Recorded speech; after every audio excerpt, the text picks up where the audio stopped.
nakakatuwa kayo kasi alam nyo, kayo naglalaglag sa mga sarili nyo eh. Kayong mga hindi ko na kailangan gawin. Kayo na mismo.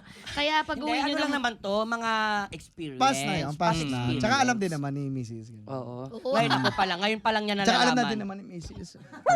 na may bahay ka sa Batangas. Ha? Uwi pa ako sa Batangas. Nakamotor tayo pare. Ayan, okay tayo dyan. Angkas ka lang kapit ka lang na mahigpit. Kapit din ako na mahigpit. 3 days to 3 Bakit days. ko ginawa yun?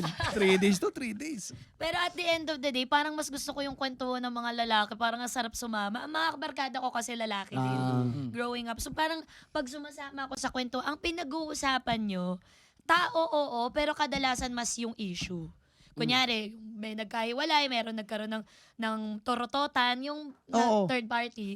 Ang pag-uusapan nyo, di kasi ano yan, ganyan Hindi. yung issue. Tsaka pag tayo hindi agad dyan, sa tingin mo pare, anong nangyari sa... Parang gano'n na gano'n. Sa tingin mo, anong opinion mo? Yung Parang situation, yung issue. Hindi, hindi agad yun sasabihin mo, yung nagbigay ka rin, grabe naman yung si ano. Ba't ginawa niya? Hindi, sabi mo, parang sa tingin mo, ano yung issue niyo? Ba't ginawa niya? Yes. Parang gano'n eh.